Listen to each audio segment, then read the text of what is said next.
All right, folks, you're live also the Godfather of West Coast hip hop. And today I'm back on the set here at the Compton Chronicles, folks. I'm sitting today with a buddy of mine. I've watched this man transform from various formats, from a newspaper publisher to an author to an artist, and now he's a pastor of the church here in Compton. Let me introduce my longtime friend, my good buddy, listen, Pastor James Thomas. I can't, man, come on. JT all our lives. Now you Pastor JT. Man. and I was wondering how you were gonna do that, because I've always been JT to you. Yeah. And I called him a couple of weeks ago. I've been seeing it. I've been seeing things. Sometimes I just think it's go right past me. And I called him, and he said, I'm a pastor now. I'm like, what? Oh, now you Pastor JT, okay? Lonzo, this morning I was thinking about. I mean, we go back a long, long way, and I was thinking about probably this might have been. We had met, and then you invited me to a show you were doing. Okay. You're doing a showcase at this club on Western. Okay. And it's not even there no more. And I remember what stands out about it is like this was a showcase, for hip hop artists, and that was your thing.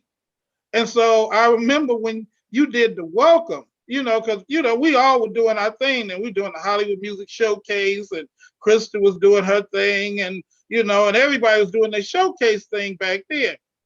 And when I walked in, and I remember you were greeting everybody, and you started dropping F-bombs talking to the rappers, and I'm like, okay, this is different right here. But later on, I understood why you had to meet them where they were, so they wouldn't understand. Look, don't come in here with all of that nonsense and all of that foolishness. And I don't think you ever had an incident. No, I never had an incident, man. You know what? I can honestly say, of all the showcases I've done, I probably literally hundreds of showcases, man. Right. I've always maintained a level of respect from the artists. Okay, sometimes I had to cuss them out. I had to go straight out of on their ass. That's my new line. Don't make me go straight out of Compton on your ass, okay? That's not my normal personality, but I'm a Gemini. I could go there if I have to. I'll meet you halfway. In fact, I'll meet you across the street. So once they understand that there's somebody in the room that's gonna regulate things, most folks they comply. So I ain't trying to. I'm just trying to make them take care of business. You always honest with people, and that's what I always liked and admired about you. And I remember even one time when I had you to, come speak over at Academy when I was at Academy, and you looked at Pastor Hart and said, if I can't be myself, I can't be here. I said, that's my man, Lonzo. He ain't pulling no punches. I always respected that about you. It's like, I got to be me. If I can't be me, I'll leave. Thank you. I appreciate that. And you know what? That's been my calling card all my life, man. But let's talk about you. Here I am. Wait. I'm sitting up here. I'm at Emma Sharif's campaign office. She had just it looked like she was going to win the election. I'm talking to a young lady, and I know her, but she said something that made me caught my eye. She said, my ex-husband's a pastor now. Who's your ex-husband? James. Because sometimes, man, I'm sorry. I tell people, do not blame it on my heart. I've met so many people in my life, and people change sometimes. People gain a little weight, they change their hairstyle, grow a beard, and I might not recognize you. And I hate embarrassing people, and I don't remember you. But I didn't remember at first. She said, James Thomas, my daddy gave him a church. What? And that was yeah. He came back. I said, oh shoot. And I'm like, well, that's what made me say, I gotta call my boy and see what's going on with him. He said, her daddy gave you a church. I'm like, wait a minute, that must have been a hell of a divorce. Well, you know what, Lazo, is even though we are divorced, you know, I love her family, and I love her. It's funny, when I was ministering one Sunday, and I was talking, and I don't know how I got on the subject of her, and I said, you know, that's the mother of my children. That's the, you know, grandmother to my grandchildren. I'm always gonna love her. And then I caught myself. I said, y'all didn't put that on Facebook, did you? Everybody holding up cameras. So about a month later, she said, yeah, I heard what you said on Facebook. And I said, bye, you. Bye. But I've always had a excellent relationship when we were married, and even after the marriage. I mean, after the divorce. And her parents, I couldn't love her parents anymore. They were my own birth parents. You know, they were just good people. You know, her mom and her dad are both gone on. And, you know, him leaving me to church, yeah, that was as big a shock to me as it was to anybody. That's, you told me that. I'm like, we got to talk on camera live, because I need to understand that miracles do happen. And boy, if that ain't a miracle, my name ain't Lonzo. How in the world did you get blessed with a church from your ex-father-in-law? Talk to me. Yeah, it is, and it's a church paid for, free and clear. And it you know, probably he passed away. He passed away, and my mom passed away in 2018. Okay. And it took such a toll on me. The day after he passed away, I had went into the hospital. I was in the hospital for 3 days after that. But prior to that, before he was, I was driving, you know, through Compton, and you know, something said, well, you stop and talk to you know, Dad Brown. And so I went over, you know, and I could stop by the house and anything. So he was happy to see me, and he said, and he always called me, it's like you always call me JT. He always called me Mr. Thomas. No matter, I was always Mr. Thomas to him. Well, Mr. Thomas, thank you for stopping by and seeing me. Come and sit with me sometime. And this man had, you know, grandkids. He got 100 grandkids, great grandkids. He had plenty of people around him, but he said he loved when, you know, he and I would sit and talk. So I started going by and visiting with him and sitting with him. And then he got sick, and I'm giving you to give you the short version. And he went into the hospital, and it wasn't, you know, it wasn't looking good. And you know, and we prayed in the waiting room. I was there with, you know, with the family and all of that. But prior to that, he told me that they were looking for a new pastor. They were having problems with the pastor that was there. They were looking for a new pastor. And he said that he asked me if would I mind coming to preach at the church. Now, I've been a teacher of the word. You know, I belonged to one church in my lifetime. I had one pastor for 40 years, Pastor Hart at Academy Cathedral. So I don't know church etiquette. I don't know what you're supposed to do, not supposed. All I know is Academy. And so anyway, he asked me if I would mind coming to preach a couple of times a month. And then there was this other young man they were considering to be the pastor. I was never told I was being considered to be the pastor. Because I never wanted to be a pastor. That was a job I did not want. I knew what it entailed. I didn't want that job. But he asked me if I would come and preach a couple of Sundays out of the month. And I said, yeah, you fine. Because at that time, and this is a whole other story, I was no longer at Academy. It just showed how God was orchestrating my footsteps every step of the way. Let me share this with you, Lonzo, because I really want the audience to hear this. This is going to be so good. The day that I left Academy, I had a disagreement with Pastor Hart, one of his daughters. And I just said, you know what? I'm out. I didn't say I was leaving the church, but I said, I'm done. I'm not teaching here anymore. I'm not working here anymore. I'm out. I left And I didn't even have, my car was even down there. And I left and I went and caught the bus. I got on the Crenshaw bus, went down to the Green Line station, caught the Green Line station all the way down to the Redondo Beach station. But I'm feeling like I'm free. I'm feeling like I'm free. And so I get down there and I'm talking to my brother on the phone, and there's this young dude, and he's pacing back and forth like he's angry at the world, and he's all tatted up and all of that. And so I tell my brother, I said, I got all my stuff right here. I said, I'll call you when I get home because I don't know what this dude is up to. The young man comes up to me after I get off the phone. He said, hey, man, can I ask you something? I said, sure. I said, what's going on? He said, are you a preacher? And I said, well, I teach the word on Fridays, but I wouldn't say I'm a preacher. And I said, why? He said, man, I don't even know where I'm at. He said, but I think it was God that told me to come to this train station. This is after, I wasn't even supposed to be there. I should have been at church.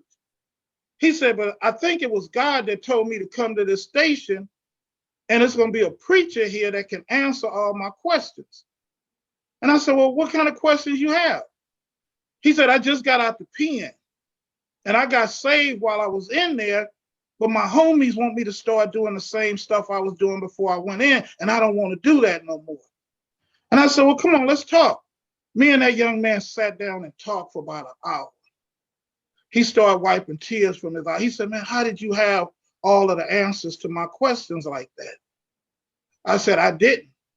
God did. And I said, I'm going to be a blessing. I said, I'm going to give him some money to get some. I said, here, man, I'm going to give you some money, get you something to eat. He said, I can't take your money. He said, for what this dude, when I tell you, this dude was hardcore. He was hard. You and I, we know hardcore. He was hardcore. He said, I can't take your money. He said, if anything, I need to pay you for what you just gave to me. And we hugged, and I said, man, if I never see you again, just always know God hear you. He heard, I'm not even supposed to be here. I'm supposed to be at church, but I'm here. And that was the start of my journey to where I am today. And so back to, Dad Brown, he was in the hospital.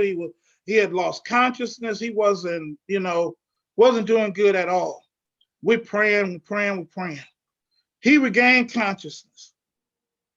He began to tell people, I want James to have the church. I want him to have the church. Not only that, 2 weeks prior, he redid all his paperwork where he left everything regarding the church to my daughter, with the stipulation that when I become the pastor, it reverts to me. I didn't understand. I understood afterwards why he did that, because my daughter was at the church with him. She was a member and all of that. They were Baptists. So he couldn't do that, leave that to me, because I wasn't a member. But he's left, and nobody knew he did it. Matter of fact, when he passed away, my ex-wife called me and asked me if I could find out who owned the church. And when I did, and I told her, you need to sit down. and and she said, why? I said, who owns the church? I said, Lisa. She said, Lisa who? I said, Lisa, your daughter. And she said, you gotta be kidding. And when I showed her, read the paper, I said, she said, my daddy did all of that 2 weeks before he passed away. He was in his right mind and everything. And when I found out, I was like, you know what? I can't be no pastor. I definitely can't be a pastor in Compton. I'm gonna be honest, you know me, I'm gonna be honest with you. I was like, God, look, okay, I'm gonna be obedient. I'm gonna be obedient, Lord. One thing I'm not gonna do, I don't care, you know me, I've always been, you know who I am. I'm gonna be obedient to what God wants me to do. I said, God, I'll be a pastor, but God, let me be a pastor in Palos Verdes. let, let me go up the hill to Palos Verdes. God said, I got your Palos Verdes. Right over there on El Segundo. Right over there on El Segundo. That's where you going. Alonzo, when I tell you, the way I found out I was the pastor. Brother Gary Williams, he passed away in October. And he was like so supportive of me. And I'm at home, and I knew my daughter had told me they was doing the vote that day, and I'm like, most of these people don't even know. All they know me as is Lisa and James' daddy and June ex-husband. That's it. Ain't no way these people voting for me. And so what I find out after the fact, all of the people that I thought was not going to vote for me to be the pastor, mind you, nobody ever asked me if I wanted to be the pastor. They just put my name on the ballot. And so I said, Brother Gary, I'm looking at Facebook and my picture pops up and it says, congratulations to our new pastor, James Thomas Sr. I'm like, what? I mean, I literally screamed out, what are they doing? What are they talking about? Next thing I get a knock on my door. It's my daughter and her husband. Daddy, guess who the new pastor? I'm like, nobody even asked me if I wanted to be the pastor. I'm like, I was totally baffled. I was dumbfounded, all of that. And so then I'm okay, they done voted and me pastor, and now I got to meet with the board and all. I don't know how none of this stuff works. And so I go in and I'm like, Lonzo, when I tell you, I tried to make God change his mind. I did. I ain't gonna go into detail, but I'm like, God, I'm not pastor material. I'm not pastor material. I done messed up over here. I done messed up intentionally. I don't want to be a pastor. It was like, and so then I'm like, you know what? Obviously, nothing is gonna work. And so my daughter tells me, she said, well, Daddy, she telling me how to vote when she said, well, Brother Gary didn't vote for you to be the pastor. And I was like, really? So now, okay, I'm feeling some kind of way. Okay, you smiling in my face and telling me you support me and all that. Now you didn't vote for it. Now I want to know, I'm figuring like I'm about to extract some revenge. Oh, everybody who didn't vote for me, I'm gonna get out of this one way or another. So I go to Brother Gary and I'm like, I said, well, I got to find out what's going on. Brother Gary, I understand you didn't vote for me to be the pastor. And Brother Gary was a lot like you, Lonzo. He was a straight, you didn't ever have to wonder what he was thinking. He was going to always tell you. And so Brother Gary, I said, Brother Gary, I heard you didn't vote for me to be the pastor. He said, I didn't. I said, okay, well, at least you didn't try to lie out of it. Right. I said, well, do you mind if I ask why not? He said, because I wanted to make sure I heard from God. I said, really? I said, what you mean? He said, I prayed about it, and God said, it don't matter how you vote. He's going to be the pastor anyway. He said, so I voted no. Guess what happened? You still won. So with all of that, I'm like, okay, I still wasn't convinced, so to speak. So there was this other pastor. It was so many people, pastors and people that wanted that church. Mainly, they wanted it for the wrong reason. They wanted it because it was paid for and all of that. So this one pastor was really becoming a thorn in my flesh. And he wasn't becoming a thorn in my flesh because of what he was saying or doing to me. He was doing some things to my daughter that I didn't like. And see, God knew that. He knew, you mess with my daughter, okay, fine. Guess what? I'm going to take the job now. I'm going to take it just so I can show you, who I am. And you mentioned the newspaper, because I own the Carson Courier newspaper. And he comes in one day and he have a copy of the Carson Courier newspaper. And he's looking at it, and then he saw my picture, and he said, Pastor Daniels, is this you? I said, yeah. He said, you work for this newspaper? I said, no, I own it. He said, I read this paper. I didn't know that was you. And he just walked out. And so anyway, he decided to get some other a bishop and somebody else, another preacher, and they were coming to correct me or chastise me. And I don't know what they was coming to do. But my daughter got wind of it, and she told me. When she told me that, I said, you know what? I went off. I said, let them come. Let them come. There ain't gonna be no praying going on. Let them come. Let them come. And so one of the pastors, he didn't understand, he didn't know why. He thought I invited them. And when he found out, he was hot about it. I said, let them come. Let the bishop come, all of them. I'm going to be laying them. We're going to be in the parking lot fighting like, because you're not coming here to correct me. You ain't got nothing to do with this. So anyway, make a long story short, they never showed up after, because my daughter called. The other pastor said, look, if you don't talk to my daddy, we might not even have a church. Because I had never heard him this mad before. Wow. And so, you know, went through all of that. And so the last straw, what really convinced me is when this preacher started coming at my daughter the wrong way.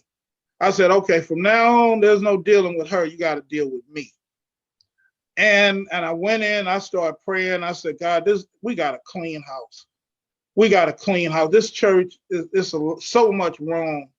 We got to get it. I said, Lord, if I'm supposed to be here, 3 things I want to happen. That sign out front hasn't been fixed for over 30 years. The exterior of the church need painting. These windows, some of them are glass, some of them are plastic. Lord, I came from academy where we believe in excellence, and that's what I've been taught. God's house is supposed to look like God's house. And I said, God, if I'm supposed to be here in my first anniversary, by my first anniversary, I want those 3 things to be done. We started, that was in probably October 2019. We didn't have none of the money, none of it. None of it. Started raising money to get the sign fixed. That was the first $1,300. Got to raise that money. Now we're going into 2020. The pandemic hit. There is no church service. There's no church going on. I got to do everything online. Lonzo, when I tell you, I know I've talked a long time, but during the pandemic, with no church service, just ministering online, God blessed us not only to fix the sign. The windows was to the tune of about $5,000. Fix the sign, fix the window, have the exterior painted, the interior painted, and the women's bathroom remodeled. And everything is paid for. Wow. We don't owe nobody a dime. Wow. I said, God, it took over a year, but I'm convinced this is where you want me to be. And I said, God, I can't just be in Compton and be another church. I gotta make a mark. I gotta do something positive. I don't want to just be another pastor and another. I said, Compton, I want to make a difference. We had a service, and we're gonna have another one in September. Pray for Law Enforcement Day. And who now Mayor Emma Sharif, she was in that service. She said as long as she's been in Compton, she never heard of any church having a service like that. It was funny because I had a buddy, he was watching it on, he said, James, I was planning on coming to your church. I saw them police and I got a warrant. And I announced it for the police. I said, hey, y'all, I got a buddy. He said he want to come, but he ain't coming because he said he got a warrant. And I mean, the church is full of sheriff, LAPD, highway patrol, and they just all busted out laughing. But it was such a beautiful service. And I prayed for every one of them and gave every one of them a gift bag. And we're going to do it again in September. And tonight we start Christian education for the kids in the community. We put up the basketball court on the parking lot, and we'll have basketball and games, and they'll have Bible study. We'll have pizza for the kid tonight. Tell me about that basketball situation. Tell the audience about that basketball situation. How you got the Everything about this, God keeps showing me he's in it.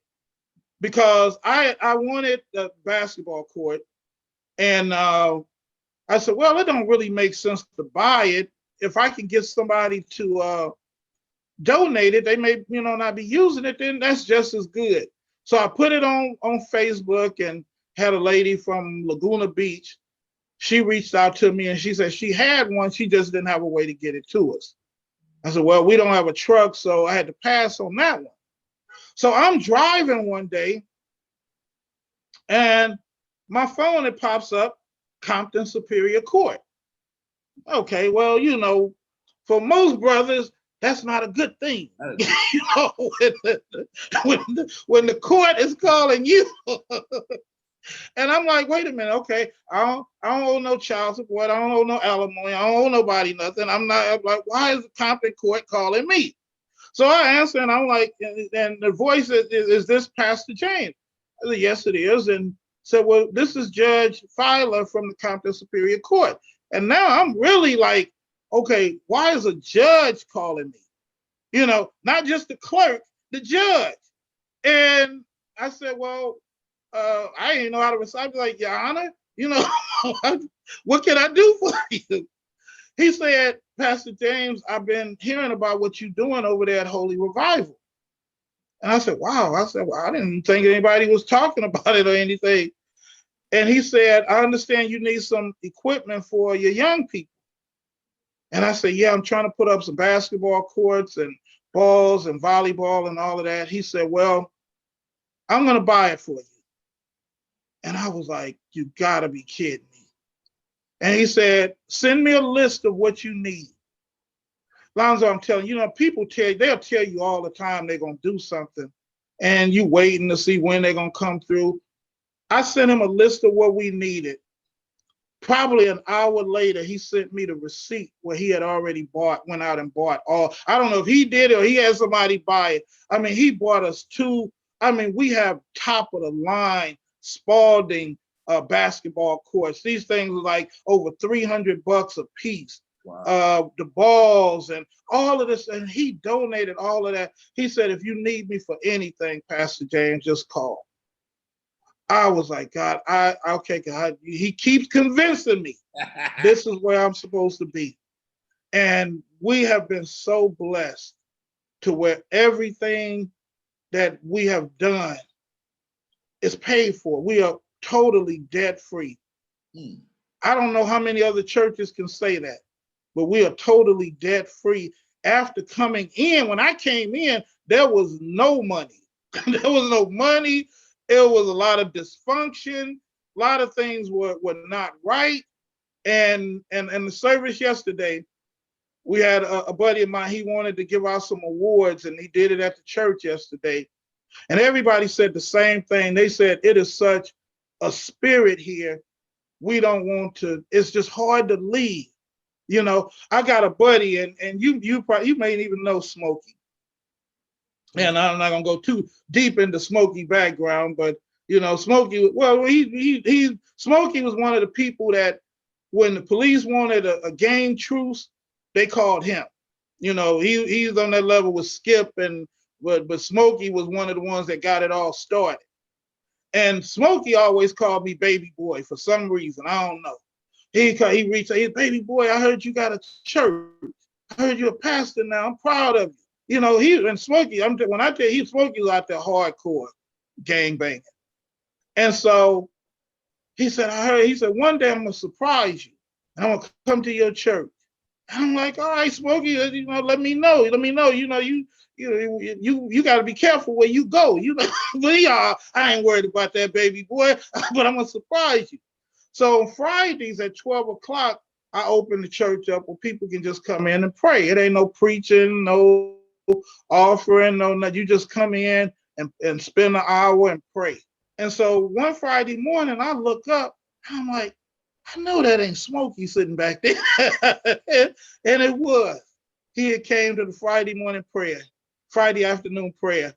He sent me a message later. He said, baby boy, thank you for letting me get my prayer on. So, Lonzo, I don't try to be something I'm not. I mean, I don't care. I don't try to put on airs or anything. I am who I am. I'm a pastor, but, I like the dramatics. And, you know, some people can't. I had a lady tell me she was so disappointed in me because I said I like the Isley Brothers music. I like the Isley Brothers music. What am I do? There's a whole bunch of preachers that like it, but they just scared to tell people. I'm not trying to please people. As long as my life is pleasing to God, I'm good. I'm good. As long as I'm walking in obedience. I never understood that, man. I think on one end, you see some preachers that led a real rough life, ex-gangbangers, ex-robbers, become pimps or become preachers, and people flock to them. But the dude that has a regular background, okay, and I like dramatic, like Earth, Wind, and Fire. I have sex from time to time. I do all these things, okay? Yes, I do. But I'm a human. Because I'm a pastor, you're not an apostle. You're not Jesus. You're a human. Right. So you have human qualities. One of the things that I found out from being a pastor, and it actually led me to having to get a therapist, is that people have a perception in their mind of who, what, and how their pastor is supposed to be. And so a lot of times what a lot of pastors do to appease the people, they put on this air of, superiority. I'm doing what the people want me to do, but then they have these secret lies. I don't condone it. It was a well-known pastor, had a beautiful wife and ministry and all of that. And he passed away, but he was seeing a stripper. And I'm not saying it's cool or that's what he should, but I understand why he did it. Because people will put you, when you are a pastor, that word pastor carries a whole lot of weight with a whole lot of people. And people, they see you a certain way. Many times they make you feel like you're not even human. You have to just be a pastor and whatever that is to them. And when you lose that, you start feeling like you're not a human being anymore. You just want to talk to people and be around people that are not gonna, always want you to either pray for them or can I tell, because all you hear is problems. I'm telling you, every day, not a day goes by without someone saying, Pastor James, can you pray for this? Pastor James, I have this problem. Even during the pandemic, somebody asked me, how many of your members called to ask you if you needed anything during the pandemic? I said, nobody did. But I got a whole bunch of calls from people wanting me to pray for them. I've done more funerals than I ever thought I would do in my life. I have a funeral this Friday that I'm officiating. People will put you in a position. That's why you have to. If you're gonna do this thing the right way, and like you said, Lonzo, you can talk about being an ex-pimp, and I know how to pack my church out. I know what to tell. You tell people what they want to hear, but when you do it the right way, that's a role that's totally different. You may be preaching to 5 people on Sunday, but you got to keep doing it. You do it because you're not. My daughter asked me one Sunday, she said, Daddy, how do you keep from getting discouraged? I said, because at least it's easy. I said, my priority is not the people. My priority is God. People are secondary. So as long as I know I'm pleasing him, it don't matter if 5 people come, 50 people come, or 1,000 people come. It don't matter because that's not my motivation and that's not my priority. But people, when that word pastor, people will put you in a position where you literally and you feel like you're not even human anymore. I had to start. That was the best decision I ever made, to see a therapist. And some people may frown on it. You know, black folks, we feel like, because I even thought, you know, something had to be wrong with you to see a therapist. But I did a series of messages on mental health. And really, I said, all it is you need to talk to somebody that don't know you, that don't have a horse in the race. You know, they don't have nothing to win or lose by telling you, and they can see what you can't see. And you know what my therapist, she told me, she said, because I've had my sister pass away in 1999. My brother was killed in 2016. My mom died in 2018. She told me, she said, one of the problems that you have, you are excellent at taking care of everybody else, but you're terrible at taking care of yourself. That blew me away. Wow. She said, you haven't even really grieved since your sister died in 1999, because you have to keep carrying everybody else. When she told me that, it was like, I can't even say a light bulb. It was like a sun ray opened up over my head. She said, you got to start taking care of you. And taking care of you, said, people know you're a pastor, but you got to be who you are. You got to be who you are. God, she told me, she said, God knew who you was when he called you. He knew all your faults. He knew all of these things that you say people criticize you about. He knew. He didn't. You were no surprise to him when he made you a pastor. So now, but what he wants to do, he wants to help you to be the best that you can be. So, and there's some things you are going to have to let go. There's some things you're going to have to walk away from. Like what? But you do it, it's going to be for your betterment. Like what? Well, one thing, Come on. Well, I've never been a person to drink, but certain things, just like, okay, say like, I used to always love playing blackjack. I do too. Going to the casino, But see, people kind of frown on if they see you in the casino and they paying tithes and offerings to the church. No, wait a minute. No, Pastor Jane, you're not taking my money to no casino. No. So it's certain things that there's a responsibility that comes with the position where you may like doing something, but you have to remember also what you do affects a whole lot of other people. Right. So you can't just do everything you want to do because you want to do it.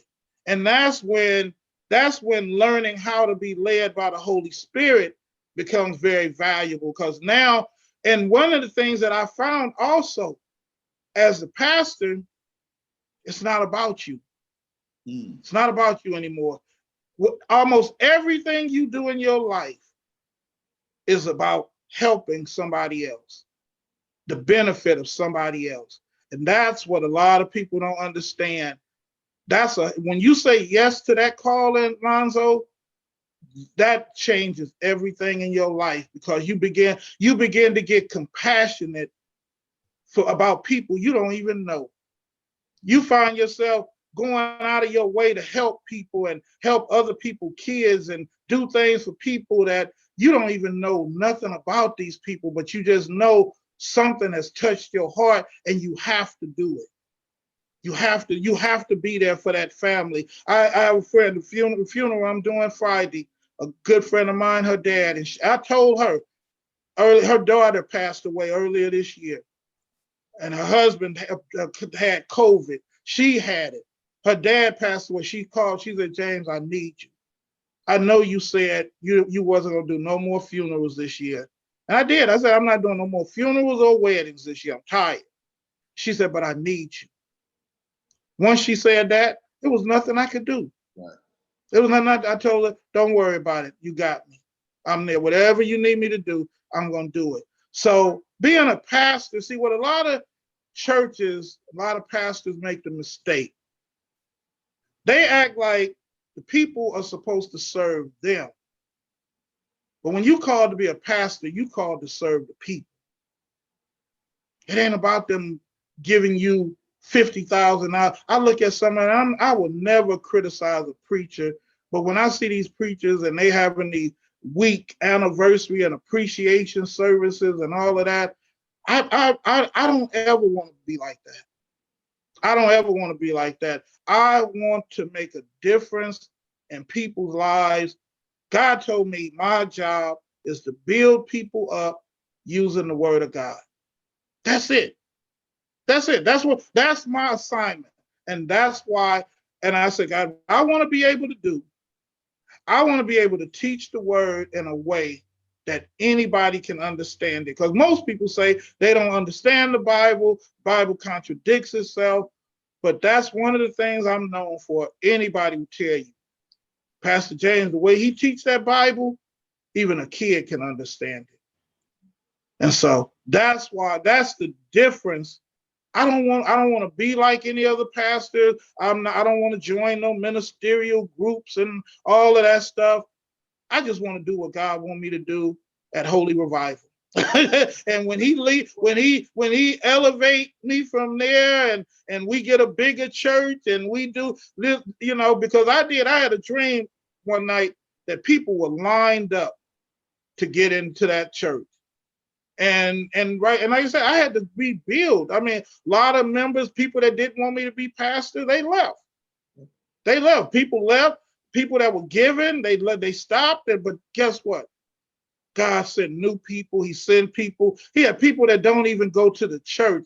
I had a lady give an offering when we were raising the $5,000 for their windows. She said, I don't go to your church. She said, I don't even live in California, but I want to give you $1,000 on those windows. Wow.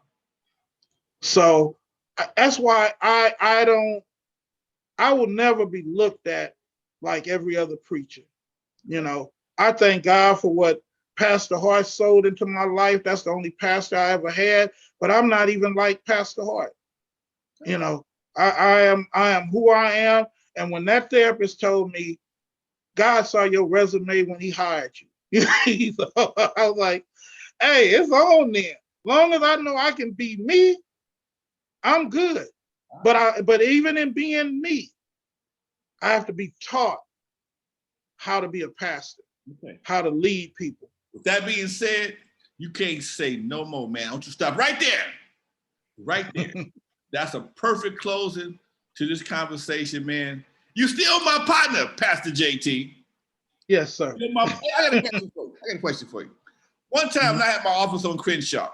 I saw you walking down Crenshaw. You were sweating. You said you just walked from the valley. You remember that? I don't remember that. Okay, we'll talk about it. I don't remember that one. Yeah, I don't remember that one. It don't sound out of the scope of my reality, but okay, you walk from the valley. You was coming down Crenshaw. I'm like, whoa, that's a long ass walk. Anyway, brother, keep your walk going. God is taking you all kind of places you never thought you'd be. I'm glad to see you doing your thing, man. I'm glad to see you still you. That's the part I think I like about you more, man. You still answer your phone. When I called you, you answered your phone. I said, I want you to do it. We got to talking on the catching up. Got to catching up, and you told me your story, and I had to have you on this podcast, man. It's amazing to see Black exes still got love for each other. It's amazing to see how your story has evolved, how you evolved as a man into a pastor. Like I said before, I didn't see you in a whole lot of different lights. And I'm proud of you, Doc. You still my partner. You still JT. Yes, sir. Pastor JT. All right? Yes, sir. All right. Yes, sir. Lonzo, let me just share this one. Go ahead. Let me share this one last, because I was telling a friend about it. I told her this morning I was going to be on the show. And I said, because she said, oh, is that Lonzo to have Eve After Dark? I said, yeah, that's my boy. And I said, one time, I said, and this was, Lonzo was, I'm pretty sure you remember when I tell you, Lonzo was making some DVDs for me. I had to go to the club and pick them up. So I'm like, okay, so I get there, and the bartender tells me, Lonzo said he's on his way, just wait for him.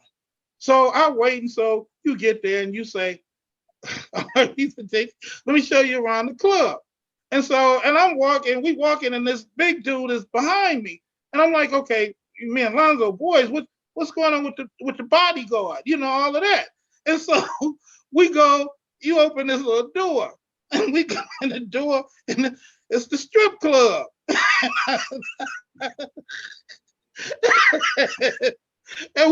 And the dude is blocking the door. I'm like, Lonzo, what are you doing? And you say, hey, DJ, turn that off.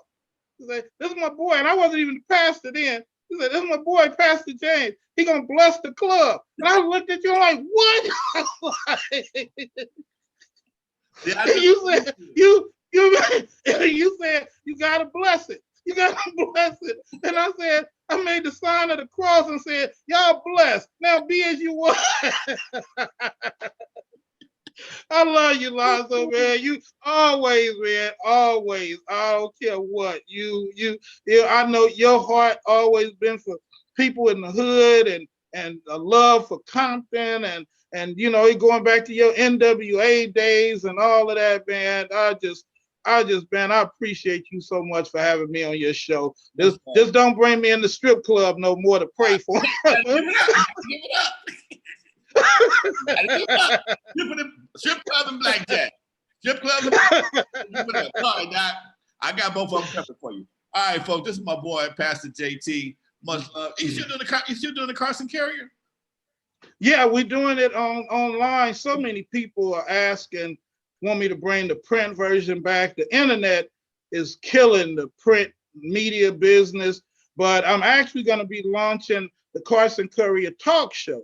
Okay. So we're going to be doing the same thing. We're going to be doing a talk show. I got something for you too. I'm going to call you offline. Okay. All right. All right. This is my partner, my longtime friend. I watched this brother grow, evolve, change, manifest, all the above, all the adjectives. My partner, James Thomas. I call him Pastor JT. This is Lonzo, the Godfather of West Coast hip hop. Kicking it one more time, live on Facebook from the Compton Chronicles, folks. I will see you later. JT, peace. Pastor JT, peace. All right. Bless you, man. Bless you.